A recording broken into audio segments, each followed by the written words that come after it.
Of course, here in the UAE, we're looking this week not so much at the bigger picture, the cost of Brent, but very much close to home with the new fuel prices that we saw reported around 24 hours ago. The Supreme Committee here for deciding these things, raising the cost of special diesel and super. Diesel's what we're going to look at now mainly. We've got special to just up over 4 dirhams a litre, as I said, diesel rising as well. We are joined by Janardan Dalmia, who's the CEO and founder of the digital logistics platform Trukkin. Good morning, Janardan. Thank you for joining us. Good morning. The pleasure's mine. Remind us super quickly of your business model. Well, you've got this logistics platform.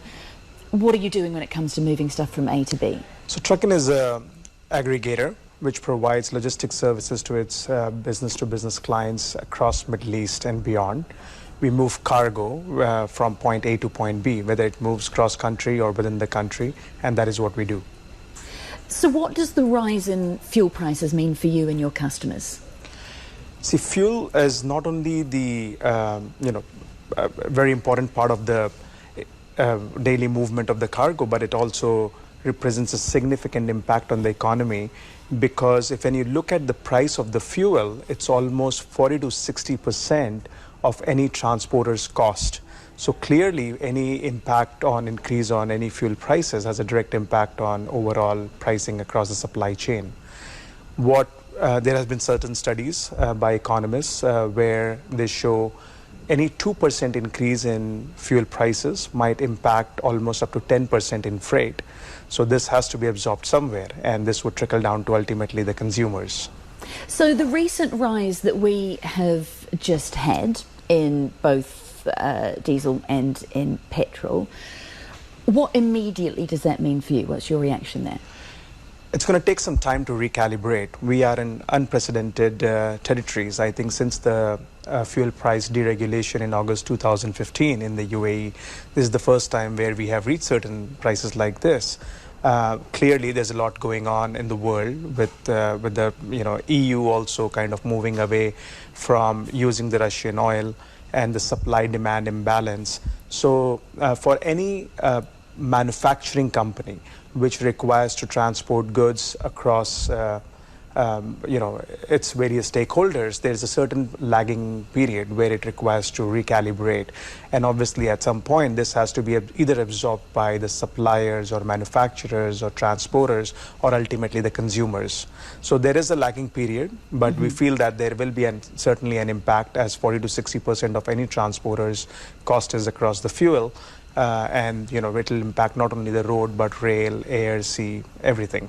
I mean, are you re-looking at your price strategy? Are you talking about putting prices up?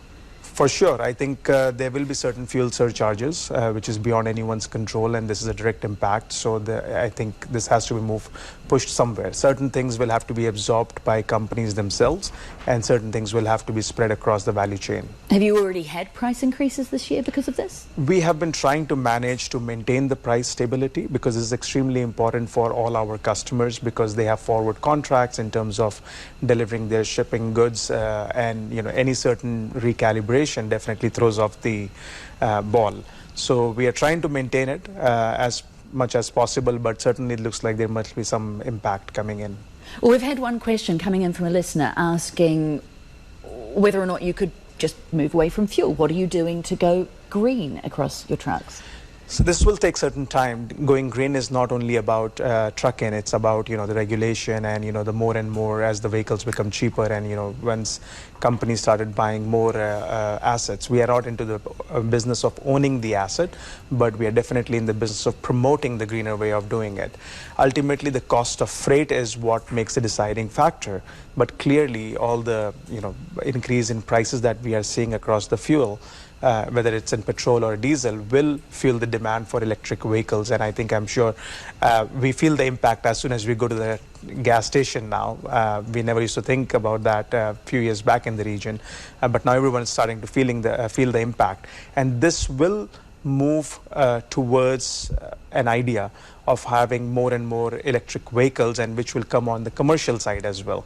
So far more is on the passenger side, but I think electric vehicle would on the transportation side would also be beneficial. But for you guys specifically, are you looking at EVs? Are you looking at alternative fuels? We have already started looking into it. We have started looking into hybrid mode of transportation.